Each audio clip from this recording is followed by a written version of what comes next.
नमस्कार। सीएनबीसी आवाज पर आज हम साक्षात्कार कर रहे हैं भारत के एक ऐसे मंत्री का जिनकी शोहरत सड़कों पर बहुत ज्यादा है। सड़कों के साथ इनका नाम ऐसे जुड़ा हुआ है मानो कि ये सड़कों के ही आर्किटेक्ट हैं। मेरे साथ हैं भारत के सड़क परिवहन, राजमार्ग और जहाजरानी यानी ट्रांसपोर्ट, हाईवेज और शिपिंग मिनिस्टर नितिन गडकरी जी। गडकरी जी, आपका बहुत बहुत स्वागत है और अपने इस व्यस्त कार्यक्रम से, जिसमें कि आप चुनाव का प्रभार भी संभाल रहे हैं गोवा का, उसके बीच में सीएनबीसी आवाज के लिए आपने समय निकाला, इसके लिए बहुत आभार। आप अब सरकार आधा समय अपना पूरा कर चुकी है, काफी काम हो चुका है, खासकर आपके मंत्रालय में वो काम दिखाई पड़ रहा है। कहा जा रहा है इतना काम हो गया है कि जितना बजटेड नहीं था, बजट एलोकेशन से भी कुछ ज्यादा काम कर लिया है। तो अब जो बजट आने वाला है, इसमें आप कितनी रकम मांग रहे हैं? देखिए, पहले तो मैं आपको ये बताना चाहूंगा कि मेरा डिपार्टमेंट में टोटल अभी 4.5 लाख करोड़ का काम हुआ है, दोनों डिपार्टमेंट मिलकर। मैंने वर्क ऑर्डर दे दिए हैं, पर मेरे डिपार्टमेंट में सरकारी बजट के साथ उसका महत्व तो है, पर उसके ज्यादा पब्लिक प्राइवेट इन्वेस्टमेंट का भी महत्व है। जैसे शिपिंग में हमारा बजट 800,000 करोड़ का है, पर मैंने शिपिंग में 1 लाख करोड़ के काम, मॉडर्नाइजेशन, मैकेनाइजेशन ऑफ पोर्ट्स का काफी काम किया है। हमारा प्रॉफिट 6,000 करोड़ रुपए इस बार, पिछले साल हमको हमारे पोर्ट्स और हमारी फ्लैगशिप ऑर्गेनाइजेशन में मिला। इस साल 7,000 करोड़ प्रॉफिट मिल रहा है। तो ये क्या है कि हम लोग पीपीपी मोड में भी काम करते थे। रोड में भी हमने पीपीपी मोड में किया है, हाइब्रिड एन्युटी में किया है, और अभी मैं तो कोशिश कर रहा हूं कि मार्च एंड तक मैं 6 लाख करोड़ तक पहुंच जाऊं। और आगे तो 2 साल में तो तैयारी बहुत की है, अब देखिए कितना होता है। पर मेरा विश्वास है कि आज हम लोग 17.4 किलोमीटर तक आए हैं, और अभी मार्च तक हम, वैसे टारगेट तो मैंने 40 किलोमीटर का रखा है, पर मुझे लगता है कि हम 28-30 तक निश्चित जाएंगे, और इसके अगले साल हम 40 का टारगेट पक्का कर पाएंगे। तो अगले साल 40 का टारगेट पक्का होगा, तो लगभग इस समय से 1.5 गुना काम होगा। तो क्या बजट एलोकेशन भी आप इसी बजट का ऐसा है कि हमको इस साल 55,000 करोड़ रुपए का मिला है, अभी 10-15,000 करोड़ हमको और बढ़ के मिलेगा, इसे हमने मांग तो की है। फिर भी सरकार का भी, फाइनेंस मिनिस्ट्री का हमको अच्छा सपोर्ट है, पर सरकारी बजट के साथ साथ हम बाकी भी हमारी रिसोर्सेस है। 70,000 करोड़ रुपए हमको टैक्स एग्जेम्प्टेड बॉन्ड पैसा खड़ा करने की अनुमति भारत सरकार ने दी है। करीब 101 प्रोजेक्ट ऐसे हैं जिसमें हमने सरकारी पैसे से की, जिसको टोल को हम सिक्योरिटाइज कर सकते हैं। हमारा टोल इनकम 10,000 करोड़ का साल का है, उसको हम सिक्योरिटाइज कर सकते हैं, मोनेटाइज कर सकते हैं। तो हमारे पास पैसा ये कंस्टेंट नहीं है, पैसे की कोई दिक्कत नहीं है। लेकिन एक नेशनल हाईवे की फंडिंग के लिए एक अलग एजेंसी बनाने का भी प्रस्ताव था। देखिए, वो था, पर अभी तक तो वो हम नहीं कर पाए, क्योंकि हर प्रस्ताव में काम करते समय हमको फाइनेंस मिनिस्ट्री को और सबका साथ चाहिए, और उनके स्वीकृति के बिना हम कुछ कर नहीं सकते। तो अभी तक वो तो हम कन्विंस नहीं कर पाए। पर जो फॉरेन एक्सचेंज में जो डॉलर और येन में जो लोन है, वो अगर हम लेते हैं तो स्वाभाविक रूप से हमें काफी इन्वेस्टमेंट करने के लोग तैयार है, पर उसके लिए कोई फाइनेंशियल आर्म हमारे रोड मिनिस्ट्री के साथ रहता तो फायदा होता। पर जब तक फाइनेंस मिनिस्ट्री का इसको अप्रूवल नहीं होगा, तब तक नहीं कर पाएंगे। वैसे हमारे शिपिंग में हमारा टर्नओवर 4,500 करोड़ का डॉलर में है। तो पहली बार हमने जेएनपीटी में, पनवेल से जेएनपीटी जो रोड बना रहे सीमेंट कॉन्क्रीट का 8 लेन, उसके लिए 3,000 करोड़ रुपए हमने डॉलर में कर्जा लिया है। एक इंडियन बैंक और एक सिंगापुर बैंक, दोनों ने मिलकर हमको दिया है, और ये 2.25% से लोन लिया है। 2.25%? हाँ, डॉलर में। अब इसको हेजिंग करने की जरूरत नहीं, क्योंकि हमारा टर्नओवर डॉलर में, हम डॉलर में वापस कर देंगे। तो 50,000 करोड़ हम लोग डॉलर में ले सकते हैं, तो कम इंटरेस्ट में लेकर वो भी हमारा काफी बड़ा फायदा हो सकता है। ये लोन जेएनपीटी ने लिया है? जेएनपीटी ने लिया है। अच्छा, मैं आपके मंत्रालयों पे वापस लौटूंगा, लेकिन उससे पहले, क्योंकि एक बड़ी महत्वपूर्ण घटना है, प्रधानमंत्री ने आपको इस बार दावोस में वर्ल्ड इकोनॉमिक फोरम में भारत का प्रतिनिधित्व करने के लिए जिम्मेदारी दी है। माहौल बहुत अजीब सा चल रहा है इस समय, अंतर्राष्ट्रीय माहौल, खासकर अमेरिका के चुनाव के बाद। पिछले 2-3 दिनों में ट्रंप साहब के भाषण के बाद बाजार में बहुत खलबली मची हुई है। ऐसे में आप जो संदेश लेकर जा रहे हैं, वो क्या होगा? देखिए, भारत ये फास्टेस्ट ग्रोइंग इकोनॉमी है, अब ये तो दुनिया के सब लोग स्वीकार करते हैं। इस समय हमारी एक्सपोर्ट को अगर बढ़ाना है तो हमें लॉजिस्टिक कॉस्ट कम करना होगा, और लॉजिस्टिक कॉस्ट कम करने में ट्रांसपोर्ट सेक्टर की इंपॉर्टेंट भूमिका है। तो हमारी सरकार ने इंफ्रास्ट्रक्चर को हाईएस्ट प्रायोरिटी दी है। हमने 96,000 किलोमीटर जो राष्ट्रीय महामार्ग था उसको 2 लाख किलोमीटर करने का तय किया है। हमारे देश में 52 लाख किलोमीटर की रोड लेंथ है, इसमें से केवल 96,000 किलोमीटर राष्ट्रीय महामार्ग था और देश का 40% ट्रैफिक 2% रोड पर जा रहा था। अब इसको 2 लाख किलोमीटर करने के बाद देश का 80% ट्रैफिक 4% रोड पर जाएगा, तो इससे काफी फायदा होगा। हमारे देश में 7,500 किलोमीटर का समुद्र किनारा है। हमारे 12 मेजर पोर्ट्स हैं, 200 माइनर और प्राइवेट पोर्ट्स हैं, और अब हम लोग 111 नदियों को इनलैंड वाटरवेज में कन्वर्ट कर रहे हैं। जैसे राष्ट्रीय महामार्ग का नेटवर्क है वैसे नदियां समुद्र को मिलती है, तो इससे हमारा ये वाटरवेज का नेटवर्क खड़ा हो जाएगा। अगर रोड पर जाने के लिए 1.5 रुपया खर्चा लगता है और रेलवे से जाने के लिए 1 रुपया लगता है, पानी से जाने के लिए 20 पैसा लगता है। अब देखो, ये देश का दुर्भाग्य है कि मुंबई से दिल्ली कोई माल भेजना है तो भेजना भी बड़ा कठिन है और कॉस्ट भी ज्यादा है, पर दिल्ली से मुंबई से दुबई या लंदन भेजना है तो सस्ता है और आसान है। तो एक तो लॉजिस्टिक कॉस्ट कम करना, बाद में स्वाभाविक रूप से अभी हमने port rail connectivity corporation, port road connectivity, इसमें हम लोग सागरमाला में 4 लाख करोड़ का काम कर रहे हैं और करीब हम लोग 12 इंडस्ट्रियल क्लस्टर्स डेवलप कर रहे हैं, कुछ नए 6 मेजर पोर्ट बना रहे हैं। तो इन सब बातों से हमारे ट्रेड, बिजनेस, इंडस्ट्री के लिए बहुत बड़ी अपॉर्चुनिटी है। हमारा एक्सपोर्ट बढ़ेगा, एम्प्लॉयमेंट पोटेंशियल बढ़ेगा, और नरेंद्र मोदी जी के नेतृत्व में हमारी आर्थिक नीति की सबसे बड़ी प्रायोरिटी ये है कि हम रोजगार निर्माण करने वाली अर्थव्यवस्था को निर्माण करना चाहते हैं। और रोजगार भी हम कहाँ निर्माण करना चाहते हैं? अर्बन सेक्टर में तो है, पर उससे ज्यादा रूरल, एग्रीकल्चर, ट्राइबल, और वहां हम लोग innovation, entrepreneurship, technology, research, digital India, make in India, made in India, skill development, ये हॉस्पिटलिटी के सेक्टर्स, इसमें हम लोग ये ज्यादा डेवलप करना चाहते हैं और इसके परिणाम दिख रहे हैं। और आने वाले समय में हम दुनिया की एक बहुत सशक्त इकोनॉमी के रूप में आगे आएंगे और निश्चित रूप से हमारे देश का एक्सपोर्ट बढ़ेगा। हमारा सॉफ्टवेयर में ऑलरेडी इंजीनियर हमारे अच्छा काम कर रहे हैं और मुझे लगता है बाकी भी सेक्टर में हम लोग आगे जाएंगे और देश आगे जाएगा, ये हमारा विश्वास है। ये संदेश आप वहां लेके जा रहे हैं। अब जैसे मैंने पहले कहा, आपको महाराष्ट्र में तो बहुत से लोग, महाराष्ट्र के बाहर से भी जो लोग महाराष्ट्र आते हैं, मुंबई पुणे एक्सप्रेसवे के लिए याद करते हैं। वो शायद पहला ऐसा प्रोजेक्ट था भारत का जहां इतनी शानदार सड़क इस सफलता के साथ बनाई गई।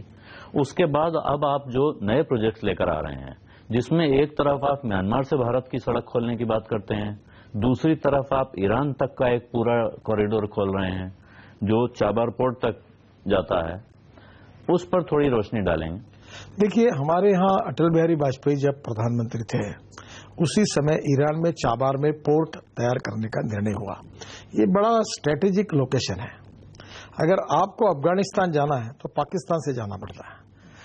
अब ऐसा है कि चाबार के बाद डायरेक्ट वहां, यानी दिल्ली टू मुंबई जितना डिस्टेंस है उससे चाबार टू कांडला कम है, तो हम कांडला से डायरेक्ट चाबार जाएंगे और चाबार से अफगानिस्तान से लेकर रशिया तक और सभी देशों में जा पाएंगे। तो मुझे लगता है कि ये एक बहुत ही हमारे ट्रेड बिजनेस के लिए एक नया गेट ओपन हो रहा है, तो ये इसका महत्व है। एडीबी के साथ हमने एक बीबीएन किया था जिसमें भूटान, नेपाल, भारत और बांग्लादेश, और इसके साथ म्यांमार के साथ भी है। हम लोग हमारी रोड कनेक्टिविटी इंप्रूव कर रहे हैं। करीब 25,000 करोड़ के रोड हम इन देशों को जोड़ने वाले बना रहे हैं। काफी काम शुरू हो गया है और इन लोगों में रोड कनेक्टिविटी के कारण यहाँ भी ट्रेड और बिजनेस बढ़ेगा और इसका भी हमको काफी बड़ा फायदा होगा। तो हमारे अभी आपको पता होगा कि हमने बांग्लादेश के लिए बंगाल से करीब 22 जगह से बस सर्विस के लिए भी प्लान किया है। आपको पता होगा अगरतला से अगर कलकत्ता आना है तो 18 घंटे लगते हैं, पर अगरतला से अगर हम लोग ढाका जाएंगे तो ढाका से ये डिस्टेंस जो है ये 7.5-8 घंटे होगा। तो अब लोग हम उसको भी बदल रहे हैं, तो स्वाभाविक उससे फायदा होगा। अभी हमारे गंगा का जो वाटरवेज ओपन कर रहे हैं हम लोग, जिसमें अपने गंगा का वाराणसी से लेकर हल्दिया तक है, अब इसमें हमारा फायदा आगे हल्दिया से हम ब्रह्मपुत्रा जाएंगे और अगर कोई भी हमारा मटेरियल अगर नॉर्थ ईस्ट भेजना है तो चितगांव पोर्ट पर उतरेगा और वहां से गाड़ी से भेजेंगे तो बड़ा डिस्टेंस बच जाएगा। तो आने वाले दिनों में हमने लॉजिस्टिक डिस्टेंस कैसे कम हो, कॉस्ट कैसे कम हो, हमारा माल पानी पर कैसे जाए, बांग्लादेश के साथ भी हमारा ट्रेड और बिजनेस बढ़ेगा। इससे नई अपॉर्चुनिटी हमारे देश के बेरोजगारों को मिलेगी, हमारा एक्सपोर्ट बढ़ेगा, ट्रेड एंड बिजनेस बढ़ेगा। और ये एक बहुत अच्छी बात है कि हमारे जो नजदीकी राष्ट्र है उनके साथ हमारे संबंध भी सुधर रहे हैं और हमारे कारण उनकी प्रगति हो रही है, उनके कारण हमारी प्रगति हो रही। अभी नागपुर के ऑरेंजेस हैं वो डायरेक्ट नॉर्थ ईस्ट और बांग्लादेश तक कैसे भेजे जाएंगे इसका हम प्लान कर रहे हैं। उत्तर प्रदेश का आलू उधर जाएगा। तो मुझे लगता है ये टोटल हमारे एग्रीकल्चर इकोनॉमी को, इंडस्ट्रियल इकोनॉमी को काफी बड़ा बूस्ट मिलेगा। ये तो मतलब सुनने में जो व्यापारियों के लिए जो होगा उसके अलावा आम आदमी के लिए भी ये सुनने में बहुत अच्छी खबर है कि ये रास्ते इस तरह से खुल सकते हैं, आना जाना आसान हो सकता है। देखिए इसमें एक साहिबगंज, हल्दिया और वाराणसी 3 जगह पर हम मल्टी मॉडल हब बना रहे हैं। मल्टी मॉडल हब इसका मतलब वहां नेशनल हाईवे भी है, रेलवे भी है और जलमार्ग भी है। अभी मारुति की गाड़ियां हमने वाराणसी से नॉर्थ ईस्ट बंगाल में भेजी थी। एक गाड़ी के पीछे 30,000 रुपये कीमत कम हुई क्योंकि वो ट्रांसपोर्ट कॉस्ट बचती है। 1680 किलोमीटर का डिस्टेंस है। तो धीरे धीरे ये एक रिवोल्यूशन होगा हमारे ट्रांसपोर्ट सेक्टर में। ये कठिन काम है पर असंभव नहीं है।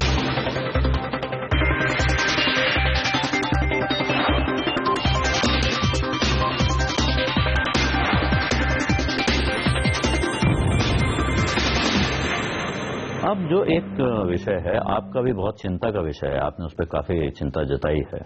सड़कें बन रही हैं, गाड़ियां भी उसी रफ्तार से बढ़ रही हैं, लेकिन उसके साथ सुरक्षा पे एक बड़ा सवाल उठता है। सुरक्षा एक तरह से कुर्बान हो रही है। रोड सेफ्टी एक बड़ी चिंता का विषय है और जिसमें आपका ही 2 दिन पहले का बयान है कि हमारे यहाँ 1/3 ड्राइविंग लाइसेंस नकली हैं। ये चिंता का सवाल है। तो रोड सेफ्टी, और आपने उसमें काम किया हुआ है, रोड सेफ्टी बिल करीब करीब तैयार है, लेकिन वो कब तक पास हो पाएगा? देखिए हमारे देश में हर साल 20 से 22% ऑटोमोबाइल ग्रोथ है। अब हाईवे तो हम बढ़ा रहे हैं, अभी तक बढ़ाया नहीं गया। मैं उसके लिए अब कोई दोष देने की बात नहीं कर रहा हूं। दूसरी बात, 10,000 PCOs के ऊपर अगर ट्रैफिक होगा तो 4 लेन कर रहे हैं, 20,000 PCOs के ऊपर होगा तो 6 लेन कर रहे हैं। ये भी निर्णय हमने किया है। हम 12 एक्सप्रेस हाईवे बना रहे हैं। दिल्ली का ईस्टर्ली वेस्टर्ली बाईपास, ये पहला एक्सिस कंट्रोल एक्सप्रेस हाईवे, हम जल्दी 400 दिन में उसको पूरा करने जा रहे हैं। दिल्ली मेरठ बना रहे हैं। दिल्ली 400 दिन में पूरा हो जाएगा? हाँ बिल्कुल, हम ताकत से लगे हुए हैं। दूसरी बात कैसी है कि एक बात इंपॉर्टेंट है कि देश में 5 लाख एक्सीडेंट होते हैं, 1.5 लाख लोगों की मृत्यु होती है और हर 4 मिनट में एक आदमी मरता है और हर 1 मिनट में एक एक्सीडेंट होता है। और मुझे ये भी सच है कि मैंने इस विभाग का चार्ज लेने के बाद एक्सीडेंट में कमी होने के बजाय पिछले साल 4.6% बढ़ोतरी हुई है। अब हम कोशिश करें कि इस साल इसको कम कैसे करें। इसमें रोड इंजीनियरिंग में हम सुधार कर रहे हैं, क्रैश बैरियर लगा रहे हैं, इलेक्ट्रॉनिक सिग्नल सिस्टम लगा रहे हैं, मार्किंग जो होता है रोड मार्किंग वो अच्छा कर रहे हैं। इसके साथ हमने 786 ब्लैक स्पॉट्स आइडेंटिफाई किए जिसके ऊपर 11,000 करोड़ खर्चा कर रहे हैं। हम ऑटोमोबाइल इंजीनियरिंग में ड्राइविंग सिस्टम को सुधार रहे हैं, कंप्यूटर परीक्षा लेगा। अभी कोई जाते ही नहीं, विदाउट जाकर उसको लाइसेंस मिल जाता है। एक आदमी 3 लाइसेंस ले रहा है। ड्राइविंग लाइसेंस के लिए कंप्यूटर इम्तिहान लेगा 100%। ये एक महत्वपूर्ण, हमने ऑलरेडी ऐसे सेंटर चालू कर दिया। इसे 2,500 करेंगे जहां कंप्यूटर परीक्षा करेगा और वो पास या फेल डिक्लेयर करेगा। उसके बाद इंफॉर्मेशन ऑफिस में जाएगी और 3 दिन के अंदर आपको लाइसेंस मिलेगा। फिर उसका डाटा रहेगा। और अभी सिग्नल हमें वीडियो कैमरेज लगेंगे। मुंबई में 6,000 लगे, अलग अलग शहरों में लग रहे हैं। अब किसी ने भी वायोलेशन किया तो कैमरा में इमेज आ जाएगी और 24 घंटे के अंदर आपके यहाँ टिकट आएगा, आपको फाइन भरना पड़ेगा। कोई किसी को बचा नहीं सकता है। तो वो मैनुअल इंटरवेंशन खत्म हो जाएगा जिसमें आदमी चालान भरने के बजाय कुछ पैसे देके निकल जाएगा। ये अभी निकल जाएगा। तो ये तो बहुत बड़ी, मैं समझता हूं कि बहुत बड़ी कामयाबी होगी अगर हम ये हासिल कर लेंगे। अब एक सवाल है हाल का, क्योंकि करंट सब्जेक्ट चल रहा है। नोटबंदी पर 2 सवाल हैं। एक तो टोल प्लाजाज में आपने माफ कर दिया था कि ये फ्री करना है, तो उनको आपको कंपनसेट करना होगा, तो वो कितना और कैसे कर रहे हैं? देखो, हमने जो 47 दिनों तक वो टोल स्टे किए थे उसका कॉम्पेंसेशन हम उनको दे रहे हैं। और अभी हमने फास्ट ट्रैक शुरू किया है और मैं आपके मार्फत देश की जनता को, विशेष रूप से ट्रक ओनर्स को, बस ओनर्स को, कार ओनर्स को आह्वान करता हूं कि आप आपके बैंक में, हमने 5-7 बैंकों में ये दिया है, आप वो स्टिकर लगा लीजिए फास्ट ट्रैक का, आपको टोल पर रुकने की जरूरत ही नहीं पड़ेगी, ना पैसे देने की जरूरत पड़ेगी। जैसे आप मोबाइल चार्ज करते हो वैसे वो चार्ज होगा। तो हमने ये इलेक्ट्रॉनिक सिस्टम को लाया है और अब हमारा 10% रेवेन्यू इसमें आया है। मुझे लगता है कि आगे 3-4 महीने में हम 50% के ऊपर हो जाएंगे और इससे काफी टोल नाके पे जो रश होगा, आपको मालूम होगा IIM कलकत्ता और एक ट्रांसपोर्ट कंपनी ने ITC उन्होंने सर्वे किया था, हर साल 70,000 करोड़ हमारा नुकसान होता है टोल बूथ का, पेट्रोल डीजल का पोल्यूशन होता है। तो और हमारे एक्सीडेंट के कारण 3% GDP का नुकसान होता है। तो हमने ये टोल नाके पे रोकना बंद किया और एक्सीडेंट को कमी लाई, तो देश का GDP कम से कम 2-2.5% से बढ़ सकता है। तो मैं चाहता हूं कि देश डबल डिजिट हमारे ग्रोथ रेट बढ़े और इसके लिए हमारे डिपार्टमेंट ने ये तय किया है कि हम कम से कम 2 से 3% हमारे देश की ग्रोथ में हम कंट्रीब्यूट करेंगे। ये जो नुकसान हो रहा है इसे रोक, हाँ, ये भी रोकेंगे, नया काम भी करेंगे। और दूसरा सवाल नोटबंदी से जुड़ा है कि उसका पॉलिटिक्स पर आप क्या असर देख रहे हैं, खासतौर पर क्योंकि अभी 5 जगह चुनाव होने जा रहे हैं। देखिए, हमारा देश आगे जाना चाहिए। ये देश कोई बीजेपी का नहीं है, कोई कांग्रेस का नहीं है। ये सुखी, समृद्ध, संपन्न, शक्तिशाली देश बने, ये वर्ल्ड की सबसे स्ट्रांग इकोनॉमी बने, ट्रांसपेरेंसी से भ्रष्टाचार मुक्त देश बने, कालाधन मुक्त देश बने। ये देश के लोगों की एक आकांक्षा है, महत्वाकांक्षा है। और हम तो यही संस्कारों में पले हैं कि हम 2-4 रहे न रहे पर तेरा वैभव अमर रहे मां। तो देश आगे जाना चाहिए। मुझे लगता है कि देश के इंटरेस्ट के विषयों पर पॉलिटिक्स नहीं होनी चाहिए और इसलिए कुछ कठोर निर्णय भी करने पड़ते हैं। वो हिम्मत हमारे प्रधानमंत्री ने दिखाई है। थोड़ा पेन भी है पर लॉन्ग टर्म पर गेन भी है, तो इसका फायदा होगा और धीरे धीरे रेगुलराइज हो रहे सब बातों को। मुझे लगता है ये अभी लगभग 80% प्रॉब्लम सॉल्व हो गए। अगले महीने में सब कुछ होंगे, फिर हमारी इकोनॉमी दौड़ने लगेगी और हमारा डबल डिजिट ग्रोथ रेट होगा, ऐसा मेरा विश्वास है।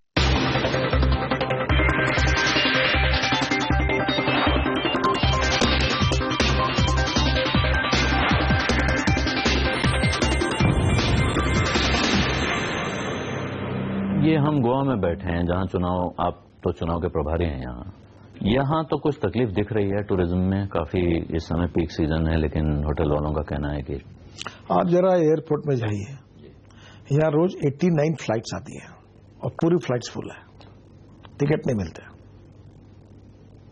तो आपको देखिए, आपको बताता हूँ, सरकारी रेवेन्यू में, वैट में त्रिपुरा छोड़कर सब राज्यों में बढ़ा है। सभी प्रकार के टैक्सेस में बढ़ोतरी हुई है और ये जो एयर ट्रैफिक ग्रोथ है 22% बढ़ी है। और गोवा के एयरपोर्ट पर कल ही में आया, 89 फ्लाइट्स आती है। रात को हम लोग 12:30 बजे आए तो भी फ्लाइट खड़ी थी। तो इतने लोग आ रहे हैं, इसका मतलब तो टूरिस्ट आ रहे हैं। तो थोड़ा बहुत बीच में एक 15 दिन, महीने भर इसमें थोड़ा बहुत तकलीफ थी, पर अब यह और दूसरा नया एयरपोर्ट बन रहा है। मैं हाईवे रोड बड़े बड़े बना रहा हूँ। मुझे लगता है गोवा ये फास्टेस्ट ग्रोइंग इकोनॉमी होगी और यहाँ का टूरिज्म आने वाले 5 साल में दुगना होगा। और हमने ये तय किया है कि डेवलपमेंट एंड एम्प्लॉयमेंट, यही हमारा गोवा का स्लोगन है। और गोवा के विकास के लिए मेरे डिपार्टमेंट में 15,000 करोड़ का काम मैं कर रहा हूँ और अभी नया एयरपोर्ट बन रहा है। बाकी 50 साल में नहीं वो काम हमारी सरकार ने किए, राज्य सरकार ने किए। और इसलिए एम्प्लॉयमेंट पोटेंशियल दुगना होगा, गोवा का पर्यटन दुगना होगा और गोवा में नए रोजगार मिलेंगे और गोवा बहुत आगे जाएगा, ये मेरा विश्वास है। तो गोवा का तो मुद्दा आपने साफ कर दिया कि आपका इलेक्शन का मुद्दा क्या है, लेकिन जो बाकी राज्य चुनाव में जा रहे हैं, आपकी समझ से वहां हमारे पुराने जाति और धर्म के मुद्दे चलेंगे या इस बार कुछ फर्क होगा? देखिए, उत्तर प्रदेश में जो पिछले बार लोकसभा में हम जीते हैं, वो हमारी जीत इस बात को सिद्ध करती है कि जात, पंथ, धर्म, भाषा के आधार पर जो राजनीति हमने की नहीं। मोदी जी ने कभी अपने बैकवर्डनेस का उपयोग नहीं किया, उनने विकास की राजनीति की, politics for progress and development, और यही हमारा मिशन है। और हम ये मानते हैं कि politics is the instrument of socio economic reform और हम देश को सामाजिक आर्थिक बदलाव की तरफ ले जाना चाहते हैं। देश को, गांव, गरीब, मजदूर, किसान को भूखमरी, भ्रष्टाचार, काले धन से मुक्त करना चाहते हैं और इसलिए जिस प्रकार से राजनीति में भी उसका सुधार हुआ है और इसीलिए उत्तर प्रदेश के लोगों ने नरेंद्र मोदी जी को चुन के दिया है। और मुझे लगता है कि निश्चित रूप से इस बार भी उत्तर प्रदेश की जनता हमको साथ देगी और यही पंजाब में भी हुआ है। पंजाब में भी हमने काफी काम किया है। तो मुझे लगता है विकास के साथ जनता रहेगी। अब लोग गरीबी, भुखमरी, बेरोजगारी से त्रस्त हैं, उससे मुक्ति चाहते हैं और इसमें निश्चित रूप से हमारी नीतियां इसमें सफलता पाते हुए दिख रही है। इसलिए इस चुनाव में हमको अच्छी सफलता मिलेगी, ऐसा मुझे लगता है। एक और चीज है, आपने एक जिक्र किया है इंडिया वंडरलैंड का, जिसमें आप गंगा पर क्रूज, दिल्ली से आगरा तक यमुना पर क्रूज, कुछ लाइट हाउस टूरिज्म और आइलैंड टूरिज्म की बातें करते हैं। इनमें सबसे जल्दी क्या चीज हमको देखने को मिलेगी, उसकी शक्ल क्या होगी? देखो, गंगा में हमने 4000 करोड़ के काम शुरू कर दिए। फराक्का के गेट का काम शुरू हुआ है। हम 40 वाटर पोल बना रहे हैं। 5 जगह पर रो सर्विस शुरू कर रहे हैं। अभी गंगा में ऑलरेडी फराक्का के पावर प्रोजेक्ट की फ्लैश बांग्लादेश को एक्सपोर्ट हो रही है। हम LNG बेस्ड बार्ज लाना चाहते हैं। तो अभी काफी बड़ा हम सी प्लेन लाना चाहते हैं। और टूरिज्म में भी कुछ हमारे इसमें लाइट हाउस टूरिज्म में भी कुछ ऑफर्स आई है। देखिए, ये फील्ड नया है। अभी हमारे पास मुंबई में कभी क्रूज नहीं आते हुए ज्यादा। अभी हमारे इस साल 100 क्रूज आ रहे हैं। हम 800 करोड़ का क्रूज टर्मिनल बना रहे हैं। गोवा में हमने क्रूज टर्मिनल बना के मैंने उसका इनॉग्रेशन किया है। यहाँ 60 क्रूज आ रहे हैं और कोचीन में आ रहे हैं, ये मैंगलोर में आ रहे हैं, चेन्नई में आ रहे हैं। धीरे धीरे हम लोग Goa to Mumbai transport service चालू करना चाहते हैं, कैटरमैरन, हैवरक्राफ्ट, सी प्लेन। हाँ, अभी मैं आपको बता दूं कि मेरा सपना था कि मैं मुंबई में JNPT में एक बस खरीद रहा हूँ जो पानी पे भी चलती है और रोड पे। वो 23 तारीख को आ रही है। उसको हम लोग महाराष्ट्र टूरिज्म के साथ चलाने की कोशिश कर रहे हैं। तो इसमें बहुत मेहनत कर रहा हूँ। कुछ जगह सफलता मिली, कुछ नहीं मिली है, पर अभी सी प्लेन के मैं पीछे लगा हूँ ताकि पानी पे उतरने वाले हवाई जहाज आए, उससे टूरिज्म बढ़ सकता है। तो कुछ बातों में सफलता मिली है, कुछ में नहीं मिली है, पर ये अभी ट्रैक पर गाड़ी है और इस दिशा में विकास की ओर हम जा रहे हैं। आने वाले समय में इसमें बहुत अच्छी सफलता मिलेगी, क्योंकि अनेक सालों तक इसके तरफ ध्यान नहीं दिया गया। तो मुझे लगता है इसका फायदा होगा। गडकरी जी, आपने हमें समय दिया। आपने पहले भी बहुत सपने देखे, उनको पूरा किया है। आज आप और बड़े सपने देख रहे हैं। हम उम्मीद करते हैं कि ये सपने भी आप पूरे करके दिखाएंगे। हमारी शुभकामनाएं आपके साथ। एक बात पर मैं आपको बताता हूँ, लोगों को सपने दिखाने वाले नेता अच्छे लगते हैं, पर केवल सपने दिखाकर काम नहीं होता, क्योंकि बाद में लोगों का उनके प्रति अविश्वास हो जाता है अगर सपने पूरे नहीं होते। तो जो सपने भी दिखाते हैं और वो पूरे करते हैं, उन नेताओं के प्रति लोगों में विश्वास रहता है। और मैं प्रधानमंत्री नरेंद्र मोदी जी के नेतृत्व में हमने जो भारत के जनता को जो सपने दिखाए हैं, वो ज्यादा से ज्यादा सपने हम पूरे करेंगे, पूरे करके दिखाएंगे। ये विश्वास आपको बिल्कुल विश्वास के साथ आपको बताना चाहता हूं। गडकरी जी, आपका बहुत बहुत शुक्रिया। आपने अपने व्यस्त कार्यक्रम में से वक्त निकाला। आपने इससे पहले बहुत से सपने देखे, उनको पूरा किया, और हमें उम्मीद है आज भी जो बड़े सपने आप देख रहे हैं उनको भी हम जल्दी ही पूरा होता हुआ देखेंगे।